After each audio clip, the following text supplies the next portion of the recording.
जैसा कि आपको पता है हमारा नंबर सिस्टम टॉपिक चल रहा है और इसमें शून्यों से संबंधित हम क्वेश्चन पढ़ रहे थे। शून्यों की संख्या किस तरीके से ज्ञात करते हैं उनसे संबंधित हमने क्वेश्चन देखे थे। कुछ बेसिक क्वेश्चन हमने पहले लेक्चर में देख लिए थे। आज इस लेक्चर में कुछ थोड़े एडवांस क्वेश्चन करने की कोशिश करेंगे जो अक्सर एग्जाम में पूछे जाते हैं। हमने पहले लेक्चर में बात की थी कि जब भी लगातार संख्याओं का गुणा आपको दिया होता है तो बड़ी संख्या में 5 का भाग देते हैं और शून्यों की संख्या ज्ञात करते हैं। हमने ये भी चर्चा की थी कि 5 का भाग ही क्यों देते हैं। आज हम जहाँ पे ख़त्म किया था वहीं से शुरुआत करेंगे। जैसे आज का अपना क्वेश्चन है, जैसे क्वेश्चन आपको दे दिया जाए 1 multiply 3 multiply 5 multiply 7 multiply up to 81, इन सभी संख्याओं के मल्टीप्लिकेशन में शून्यों की संख्या कितनी होगी, ये आपसे पूछ लिया जाए तो फिर आपका जवाब क्या रहेगा। तो यहाँ पे सबसे पहली बात आ रही है कि यदि इन सभी संख्याओं को देखें तो ये सारी की सारी संख्याएं ओड संख्याएं हैं, विषम संख्याएं हैं। और विषम संख्याएं हैं तो आपको पता है कि इसमें कहीं ना कहीं 5 तो दिखाई दे रहे हैं लेकिन इसमें कहीं भी 2 नहीं है। लेकिन हमने पिछली क्लास में ये सीखा था कि जब भी शून्यों की संख्या ज्ञात करनी हो तो शून्यों की संख्या तभी बनेगी जब 2 और 5 का जोड़ा बने। मतलब 2 भी होना चाहिए और 5 भी होना चाहिए। 2 और 5 के जितने जोड़े बनते हैं उतनी शून्य प्राप्त होगी। तो इन संख्याओं को ध्यान से देखने से पता चल रहा है कि इसमें 5 तो आएगा, 5 में भी आएगा, 15 में भी आएगा, 25 में भी आएगा, 35 में भी आएगा, 45 में भी आएगा, 55 में भी आएगा। तो 5 तो बहुत जगह आएगा लेकिन 2 कहीं नहीं आएगा। 2 सम संख्याओं में आता है लेकिन यहाँ पे हम ध्यान से देखें तो इसमें कहीं भी एक भी सम संख्या नहीं है। और सम संख्या नहीं है इसका मतलब 2 नहीं है, और 2 नहीं है इसका मतलब 5 के साथ 2 नहीं बन सकता, और 2 और 5 का जोड़ा नहीं बनेगा इसका मतलब शून्य नहीं बनेगी। तो हम इसमें ये बोल सकते हैं कि इन सभी संख्याओं के मल्टीप्लिकेशन में एक भी शून्य प्राप्त नहीं होगी क्योंकि इसमें कहीं भी 2 नहीं है और 2 और 5 के जोड़े से ही शून्य प्राप्त होती हैं। तो इसमें 5 तो हैं लेकिन इसमें 2 नहीं है, और 2 नहीं है इसका मतलब शून्य प्राप्त नहीं होगी।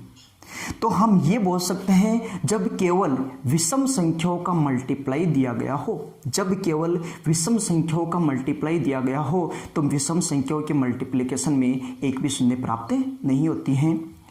तो यहाँ इसका आंसर होगा 0, मतलब एक भी शून्य प्राप्त नहीं होगी। जैसे आपको क्वेश्चन बोल दे, क्वेश्चन है 11 multiply 13 multiply 15 multiply 17 multiply up to 51, इन सभी संख्याओं के मल्टीप्लिकेशन में कितनी शून्य प्राप्त होगी। तो हम फिर से ये बोलेंगे कि ये सारी की सारी संख्याएं विषम संख्या हैं और विषम संख्याओं के मल्टीप्लिकेशन में एक भी शून्य प्राप्त नहीं होती क्योंकि विषम संख्याओं के मल्टीप्लिकेशन में 2 नहीं होता और 2 नहीं है इसका मतलब शून्य भी प्राप्त नहीं होगी। तो विषम संख्याओं के मल्टीप्लिकेशन में एक भी शून्य प्राप्त नहीं होती है। तो इस क्वेश्चन का आंसर भी अपना रहेगा 0। एक उदाहरण से इस बात को और समझने की कोशिश करते हैं।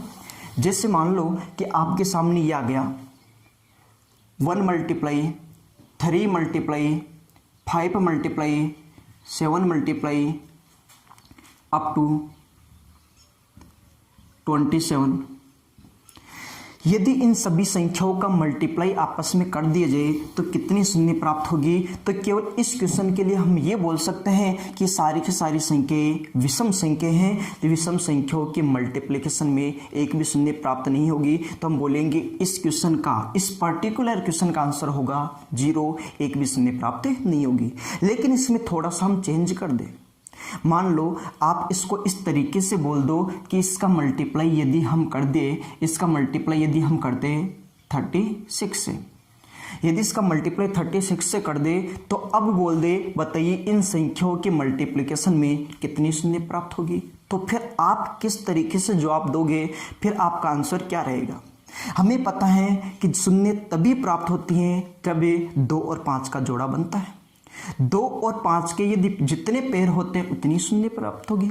या फिर ऐसे भी बोल सकते हैं कि 2 और 5 में से जो कम बार आएगा उतनी शून्य प्राप्त होगी।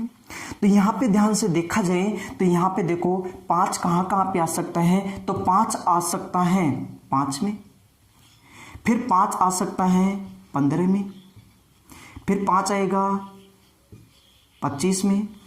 इन 3 संख्याओं में 5 आ सकता है, इसके अलावा 5 आने की पॉसिबिलिटी बिल्कुल भी नहीं है, केवल इन 3 संख्याओं में ही 5 बनेगा। तो मैं ये बोलूँ कि इसमें 5 कितनी बार आएगा, तो हम बोलेंगे 5 में 5 है, एक बार ही तो है।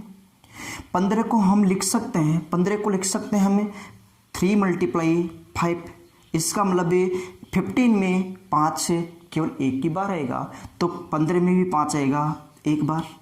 बात करें 25 की, तो 25 को हम लिख सकते हैं 5 × 5, और 5 × 5 मतलब इसमें कितनी बार, 5 कितनी बार आएगा, 2 बार। 25 में 5 होगा 2 बार। तो हम ये बोल सकते हैं कि यहाँ से लेकर यहाँ तक के टोटल मिला के देखें तो 5 कितनी बार आ रहा है, 1 2 और 2 4 बार। 5 कितनी बार आया, 4 बार। तो 5 तो आएगा इसमें, 5 तो आएगा 4 बार, 5 तो आएगा 4 बार। अब देख लेते हैं कि इसमें 2 कितनी बार आएगा। तो हम ध्यान से देखें तो यहाँ से लेकर यहाँ तक, यहाँ से हम बात करें यहाँ से लेकर यहाँ तक, ये सारी की सारी संख्या हैं विषम संख्या, और विषम संख्याओं में 2 एक बार भी नहीं आता। लेकिन आगे बात करें, एक संख्या ये है, इस संख्या की बात करें तो इस संख्या में 2 आएगा क्योंकि एक सम संख्या है। अब इसमें 2 कितनी बार आएगा, तो इस बात का पता हम इस तरीके से लगा लेते हैं। क्या हम 36 को इस तरीके से ब्रेक कर सकते हैं? हम बोलेंगे इसको 2 से डिवाइड किया तो आएगा 18, फिर 2 से डिवाइड किया आएगा 9, फिर 3 से डिवाइड किया 3, और फिर 3 से डिवाइड किया 1। तो हम बोलेंगे 36 में 2 आएगा केवल 2 बार। तो हम बोलेंगे कि इसमें 2 आएगा 2 बार, तो ये आ जाएगा 2 बार। तो ध्यान से देखो, यहाँ से लेकर यहाँ तक की बात करें तो यहाँ से लेकर यहाँ तक 5 तो आए हैं 4 बार और 2 आया है 2 बार। 5 तो आए हैं 4 बार और 2 आया है 2 बार। और हमने लास्ट क्लास में सीखा था कि जब भी शून्यों की संख्या ज्ञात करनी हो तो 5 और 2 के जोड़े बनाते हैं, और 5 और 2 में से भी जो कम बार आएगा उतनी ही शून्य प्राप्त होगी। तो हमें पता है 5 तो 4 बार आया, लेकिन 2 बार आया, तो कम कौन आया, 2। कितनी बार आया, 2 बार। तो शून्य भी कितनी प्राप्त होगी, 2 शून्य प्राप्त होगी। तो इन सभी संख्याओं के मल्टीप्लिकेशन में शून्य प्राप्त होगी 2। अब बात आती है कि इसी क्वेश्चन को थोड़ा सा बड़ा कर दिया जाए तो फिर हम शून्य कैसे निकालेंगे? क्या इसी तरीके से हम काम करेंगे? नहीं, फिर आपको इस तरीके से काम नहीं करना है। जब आपको लगता है कि संख्या थोड़ी सी बड़ी हो गई है तो फिर आपको ऐसे क्वेश्चनों में 5 को काउंट नहीं करना, केवल करना है 2 को काउंट। ये देखना है कि 2 कितनी बार आया। यदि थोड़ी सी प्रैक्टिस आप कर लोगे ऐसे क्वेश्चनों में तो आप सीधा ये बोलोगे कि ऐसे क्वेश्चनों में हम 5 को काउंट नहीं करते हैं, हम देखते हैं कि 2 कितनी बार आया। जितनी बार 2 आता है उतनी ही शून्य प्राप्त होती हैं। जैसे हम बात करें इस क्वेश्चन में आपको पता है यहाँ से लेकर यहाँ तक की बात करें तो यहाँ पे तो 2 आएगा नहीं। 2 किस में आएगा, सम संख्या में। आगे एक संख्या ऐसी है जिसमें 2 मिलेगा, 36। इसमें आपको पता है 2 कितनी बार आया, 1 और 2, तो शून्य भी कितनी प्राप्त होगी, 2 शून्य प्राप्त होगी। इस बात को हम एक एग्जाम्पल से और समझने की कोशिश करते हैं। जैसे आपको बोल दिया जाए 1 × 3 × 5 × 7 × अप टू 97। आपको ये बोल दिया जाए कि इन सभी संख्याओं की मल्टीप्लिकेशन में कितनी शून्य होगी, तो यहाँ तक तो हम ये बोल सकते हैं कि सारी की सारी संख्याएं विषम संख्या हैं, ओड नंबर हैं, तो इनमें एक भी शून्य प्राप्त नहीं होगी। लेकिन इसके सामने या इसके साथ एक संख्या और ऐसी दे दे, जैसे मान लो कि इसका मल्टीप्लाई आपसे बोल दिया कि मान लो कि इसको मल्टीप्लाई कर रहे हैं 32 से। अब बोल दे कि यहां से लेकर यहां तक जो भी आपको नंबर दे रखे हैं इनके मल्टीप्लिकेशन में कितनी शून्य प्राप्त होगी, तो फिर आपका आंसर क्या होगा। तो अभी हमने चर्चा की कि जब भी इस प्रकार से क्वेश्चन आएगा तो आपको केवल ये देखना है कि 2 कितनी बार आया। आपको ये नहीं देखना है कि 5 कितनी बार आया, ऐसे क्वेश्चनों में ये देखना है कि 2 कितनी बार आया। जितनी बार 2 आएगा उतनी ही शून्य प्राप्त होगी। तो हमें पता है कि यदि यहां से लेकर यहां तक की बात करें, यहां से लेकर यहां तक की बात करें, तो ये तो सारी विषम संख्या है, और विषम संख्या है तो विषम संख्याओं की मल्टीप्लिकेशन में एक भी शून्य प्राप्त नहीं होगी, मतलब एक भी बार 2 नहीं आएगा। तो बात यहां पे करें तो एक संख्या ऐसी है जो इवन नंबर है या सम संख्या है, और सम संख्या है मतलब यहां से 2 प्राप्त होगा। तो ये देख लेते हैं यहां पे कितने 2 प्राप्त होंगे। तो इसको इस तरीके से हम ब्रेक कर सकते हैं। 2 से डिवाइड करेंगे 16, फिर 2 से डिवाइड करेंगे 8, 2 से डिवाइड करेंगे 4, 2 से डिवाइड करेंगे 2 और 2 से डिवाइड करेंगे 1।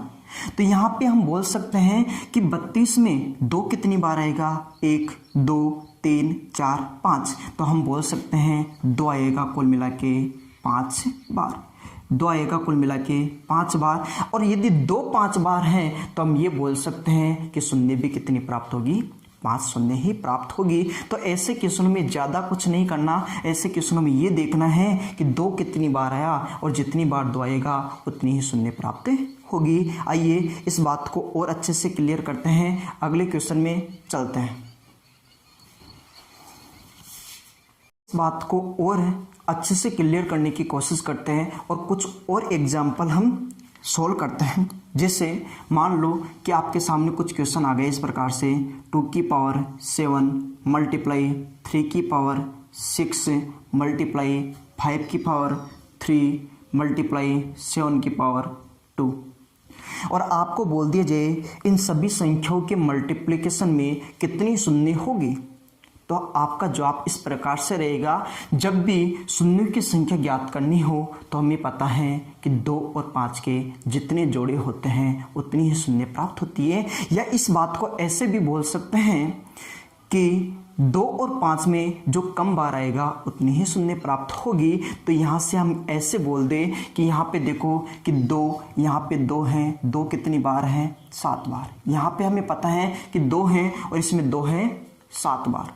इसी प्रकार देखो यहाँ पे 3 है तो 3 से तो मतलब ही नहीं है, तो इसको हम हटा सकते हैं, क्योंकि हमें पता है जब भी शून्यों की संख्या ज्ञात करनी होती है तो 2 और 5 को देखा जाता है, 2 और 5 के अलावा किसी और संख्या को नहीं देखते हैं।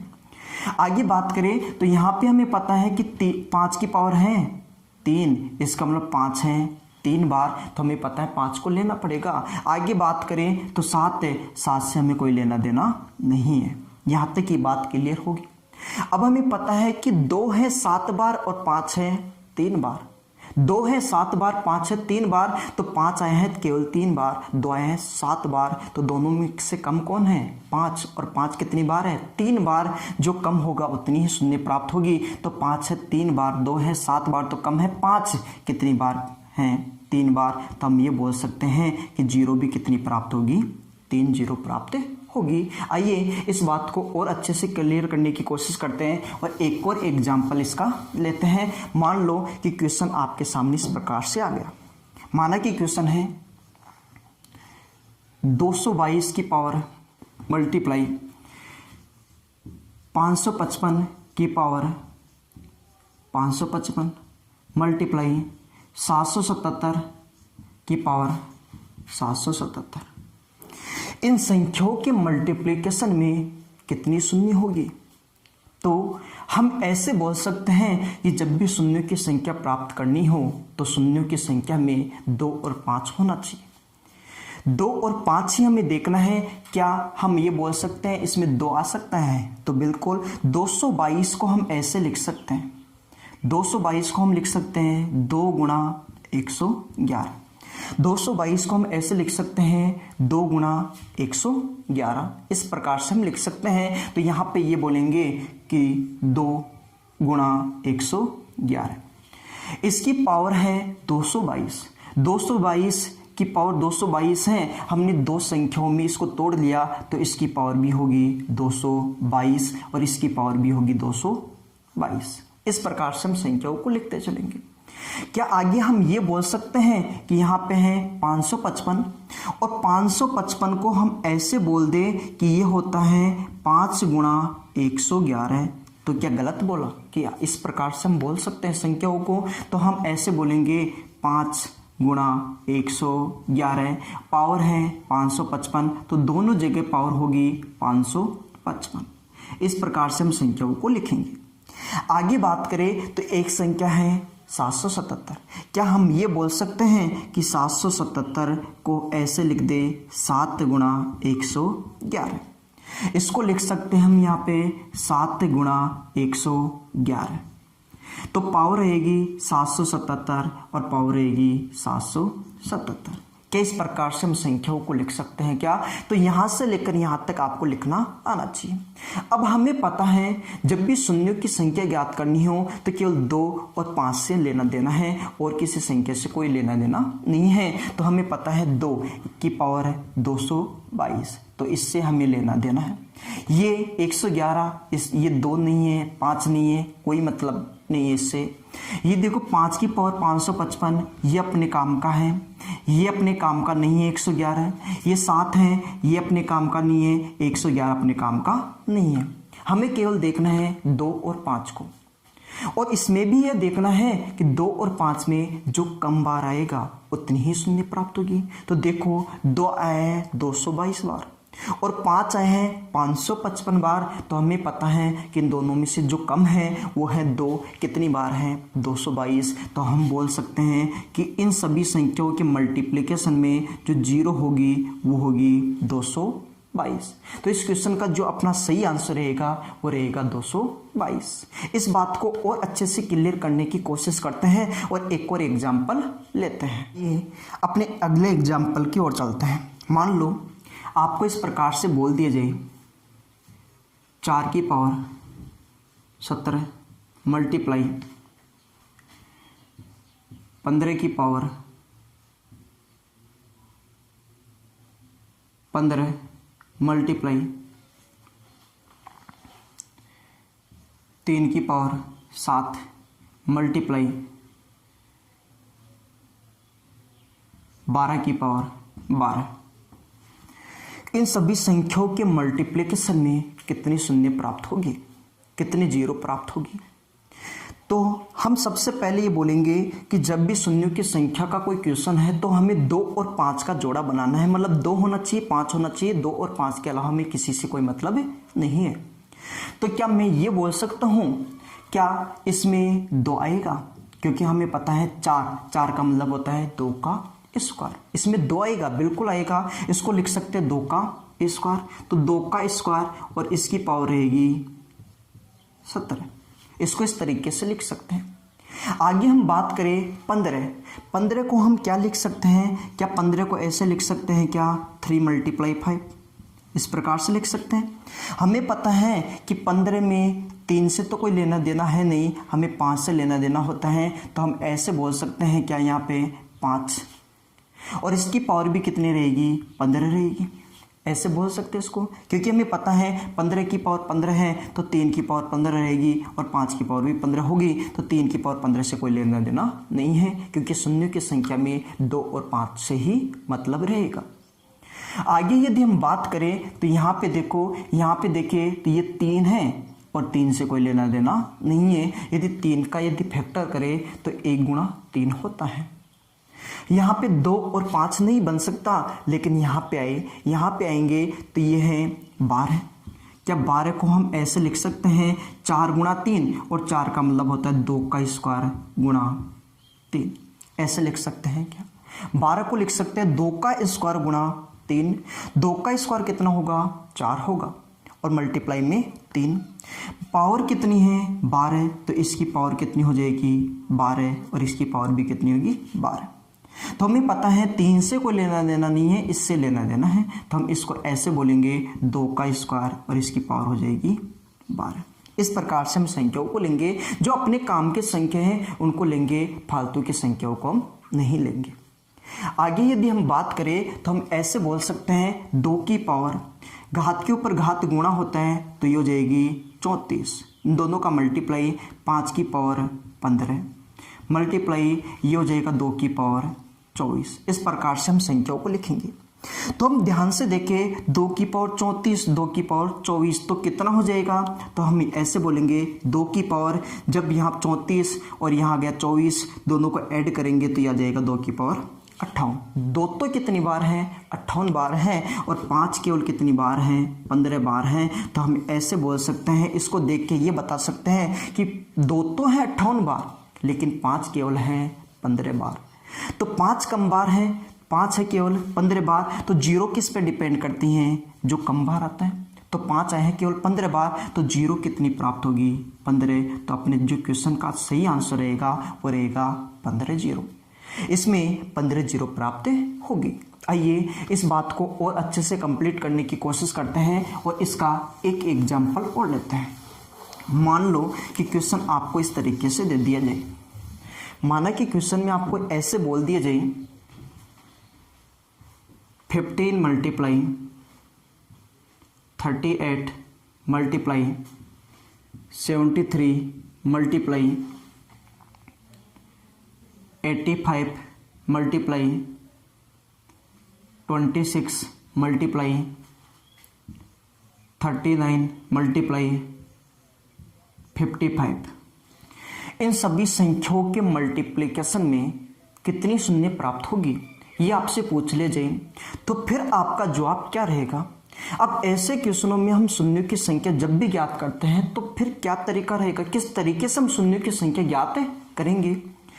तो हमें पता है कि जब भी शून्यों की संख्या हम ज्ञात करते हैं, जब भी शून्यों की संख्या हम ज्ञात करते हैं तो केवल हमें 2 और 5 चाहिए। और 2 और 5 का पता कैसे लगाएंगे, जिन संख्याओं में 2 और 5 का भाग जाता है उन्हीं संख्याओं में 2 और 5 होता है। मैं ये बोलूं इसमें 5 का भाग जाता है, इसका मतलब इसमें 5 होगा। इसमें 2 का भाग जाता है, इसका मतलब इसमें 2 होगा। इसमें 2 का भाग भी नहीं जाता, 5 का भाग भी नहीं जाता, इसका मतलब इसमें 2 भी नहीं है और 5 भी नहीं है। तो मतलब ये हुआ कि इससे ना तो 2 प्राप्त होगा ना ही 5 प्राप्त होगा। इसका मतलब शून्य की संख्या बताने के लिए इस संख्या का कोई रोल नहीं रहेगा। आगे हम बात करें, इसमें 5 का भाग जाता है, इसका मतलब इसमें 5 है, ये अपने काम की संख्या है। यहाँ पे देखो 2 का भाग जाता है, ये भी अपने काम की संख्या है क्योंकि इससे 2 प्राप्त होगा। और यहाँ पे देखोगे 39, ये ना तो 2 से डिवाइड होती है और ना ही 5 से डिवाइड होती है। इसका मतलब इससे न तो 2 प्राप्त हो सकता ना ही 5 प्राप्त हो सकता, और जिससे 2 और 5 प्राप्त नहीं हो सकता उससे शून्य प्राप्त नहीं हो सकती, और शून्य प्राप्त नहीं हो सकती इसका मतलब वो संख्या अपने काम की नहीं रहेगी। इसमें 5 का भाग जाता है। अब देखो यहाँ पे हमें पता है क्या 15 को हम लिख सकते हैं, इस 15 को हम लिख सकते हैं, इसको लिखेंगे 3 मल्टीप्लाई 5। इस 15 का मतलब 3 मल्टीप्लाई 5। 38 का मतलब होगा 2 मल्टीप्लाई 19। इसी प्रकार 85 का मतलब होगा 5 मल्टीप्लाई 17। 26 का मतलब है 2 मल्टीप्लाई 13, और यहाँ से हमें पता है इसको लिख सकते हैं 5 मल्टीप्लाई 11। इस प्रकार से हम संख्याओं को लिख सकते हैं। हमें पता है कि 2 होना चाहिए, 5 होना चाहिए। 2 और 5 के अलावा यदि कोई संख्या है तो वो बेकार है, वो किसी काम की नहीं है। तो हमें पता है कि यहाँ पे ये 3 अपने काम का नहीं रहेगा, यहाँ पे ये 19 अपने काम का नहीं है, 17 अपने काम का नहीं है, 13 अपने काम का नहीं है, 11 अपने काम का नहीं है। हमारे काम की जो संख्या है 2 और 5। देखो 2 कितनी बार आया, 2 की बात करेंगे 2 कितनी बार आया, और बात करेंगे 5 की 5 कितनी बार आया। तो 2 एक बार, 2 बार, 2 केवल आए हैं 2 बार, 2 आए हैं केवल 2 बार। अब बात कर ले 5 की, तो 5 आ गया 1 2 3, 5 आए हैं 3 बार, 5 आए हैं 3 बार। और हमें पता है कि 2 2 बार, 5 3 बार, तो पेड़ कितने बन सकते हैं, जोड़े कितने बन सकते हैं, 2 ही जोड़े बन सकते हैं। मतलब ऐसे भी बोल सकते हैं जो इन दोनों में से जो कम बार है उतनी ही शून्य प्राप्त होगी। तो 2 2 बार, 5 3 बार, तो 0 कितनी प्राप्त होगी, 2। 0 किस पे डिपेंड करेगी, 2 पे डिपेंड करेगी। तो 2 आएगा 2 बार, इसका मतलब शून्य भी कितनी होगी, 2। आइए इस बात को और अच्छे से कंप्लीट करते हैं और एक एग्जाम्पल इसका और लेते हैं। एक और एग्जाम्पल लेते हैं। क्वेश्चन है अपना 3 की पावर 123 माइनस 3 की पावर 122 माइनस 3 की पावर 121, फिर है 2 की पावर 121 माइनस 2 की पावर 120 माइनस 2 की पावर 119। इस प्रकार से ये क्वेश्चन आपको दे रखा है। इस क्वेश्चन में आपको ये बताना है कि नंबर ऑफ जीरो कितनी है, शून्यों की संख्या कितनी है। मतलब इसको यदि सोल्व करके देखो और लास्ट में कितनी शून्य प्राप्त होगी ये हमें बतानी है। इस क्वेश्चन में बहुत सारे लोगों को समस्या रहती है, तो इस क्वेश्चन को किस तरीके से सोल्व करेंगे वो हम जानने की कोशिश करते हैं। जैसे मान लो कि आपको कहीं पे ये लिखा मिल जाए, क्वेश्चन आपको इस प्रकार से बोल दे, ये लिखा मिल जाए 2 की पावर है 20 प्लस 2 की पावर है 17, और इसको यदि आपको सोल्व करना हो तो आप किस तरीके से सोल्व करते हो। तो इसका सॉल्यूशन हम इस प्रकार से करते हैं कि इसमें कॉमन लेने की कोशिश करते हैं। तो यहाँ पे 2 की पावर 20 और 2 की पावर 17, कॉमन क्या लेते हैं, जो कम घात होती है, कम पावर होती है, वो हम कॉमन लेते हैं। तो 2 की पावर 17 हम कॉमन लेंगे, 2 की पावर 17 कॉमन लेते हैं, तो बाकी क्या रह गया, देखो 20 में से 17 तो कॉमन आ जाएगा, बाकी रहेगा 3। तो 2 की पावर 3 प्लस यहाँ पे देखो 17 का 17 पूरा का पूरा कॉमन आ गया। जब पूरा कॉमन आ जाता है तो फिर बाकी रहता है 1। जब सारी पूरी संख्या ही कॉमन निकल गई तो बाकी क्या रहेगा, 1 है। तो हम इस प्रकार से भी संख्या को लिख सकते हैं। यहाँ पे मैं एक एग्जाम्पल से और बात को समझने की कोशिश करते हैं। मान लो कि x की पावर है 17 प्लस से x की पावर है 16। यदि इसका सॉल्यूशन करना हो तो हम ये बोलेंगे कि इसमें से जो कम घात है उसको कॉमन लेते हैं। तो यहाँ पे हम ऐसे बोल दें कि x की पावर 16 तो कॉमन आएगा, इन दोनों में से जो कम होगा वो लेंगे जब दोनों संख्या सेम हो। यदि यहाँ पे हम ये बोले x की पावर 17 में से 16 कॉमन आ गया तो कितना रह गया, x की पावर 1 प्लस यहाँ पे पूरी संख्या कॉमन निकल गई तो क्या रहेगा 1। जब पूरी संख्या कॉमन निकल जाती है तो बाकी रहता है 1। तो इस क्वेश्चन में यही कॉन्सेप्ट रहेगा, कॉमन लेना। तो यहाँ पे देखो इसको ध्यान से देखना है। सबसे पहले इसमें हम क्या कॉमन ले सकते हैं और उसके बाद में इसको देखना है इसमें क्या कॉमन ले सकते हैं। यदि इतनी बात आपको क्लियर हो जाएगी कि कॉमन किस तरीके से लेना है तो ये क्वेश्चन बिल्कुल आसान बनेगा। तो यहाँ पे बोलेंगे 3 की पावर 123, 3 की पावर 122 और 3 की पावर 121 कॉमन लेते हैं कम पावर को। तो यहाँ पे देखो 121, 3 की पावर 121 इसमें से कॉमन निकलेगा, 3 की पावर 121 इसमें से कॉमन निकलेगा। यदि 3 की पावर 121 को कॉमन लिया है तो बाकी क्या रह गया, तो हम बोलेंगे 123 में 121 कॉमन आ गया तो रहेगा 3 की पावर 2 माइनस से आगे हम बोले 122 में 121 कॉमन आ गया तो बाकी रहेगा 1, 3 की पावर 1 माइनस से यहाँ पे देखो ये पूरी संख्या कॉमन निकल गई तो रहेगा केवल और केवल 1। ऐसे बोलेंगे या फिर इस बात को ऐसे भी बोल सकते 3 की पावर 0 और किसी भी संख्या के ऊपर पावर 0 होती है तो होता है 1। तो हम ये बोल देंगे सीधा ही कि ये पूरी संख्या ही कॉमन ले ली तो बचेगा क्या, 1। आगे यहाँ पे हम बात करें तो इसमें से क्या कॉमन निकलेगा, तो निकलेगा 2 की पावर 119। 2 की पावर 119 से ये कॉमन निकलेगा और यदि ये कॉमन निकलेगा तो बाकी रहेगा 2 की पावर 121 में 119 कॉमन आ गया 2 माइनस से 2 की पावर 120 में 119 कॉमन आ गया 1 माइनस ये पूरी संख्या ऐसे कैसे कॉमन आ गई तो बचेगा 1। इस प्रकार से हम संख्याओं को कॉमन लेंगे। सबसे पहली स्टेप अपनी ये रहेगी। आगे हम बात करें तो यहाँ पे ये बोलेंगे 3 की पावर 121 कोष्टक 3 का स्क्वायर 9 माइनस 3 की पावर 1 3 माइनस 1 मल्टीप्लाई 2 की पावर 119 से यहाँ पे रहेगा 2 का स्क्वायर 4 माइनस से 2 की पावर 1 2 माइनस से 1। इस प्रकार से हम संख्याओं को सोल्व करेंगे।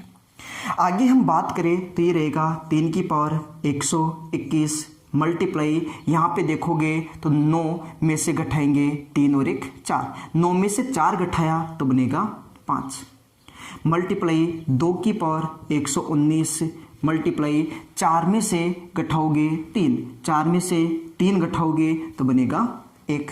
यहाँ पे इस प्रकार से संख्याओं को लिखेंगे। आगे हमें पता है कि जब भी इस प्रकार से यदि संख्याएं बनती हैं तो हमें केवल ये देखना होता है कि 2 कितनी बार है और 5 कितनी बार है, क्योंकि शून्य की संख्या के लिए 2 और 5 के जोड़े बनाते हैं, बाकी संख्याओं से कोई लेना देना नहीं है। तो यहाँ पे देखिए 1 किसी काम का नहीं है। ध्यान से देखिए 3 की पावर 121 किसी काम का नहीं है, केवल ये देखना है कि 2 और 5 बोलेंगे 2 आया है 119 और 5 की पावर कुछ नहीं है तो 1 तो है। 5 केवल कितनी बार है? 1 बार। तो 5 1 बार है और 2 है 119 बार। तो हमें पता है इन दोनों में से जो कम होगा उतनी ही शून्य प्राप्त होनी है। तो 5 केवल 1 बार है, इसका मतलब शून्य भी कितनी प्राप्त होगी?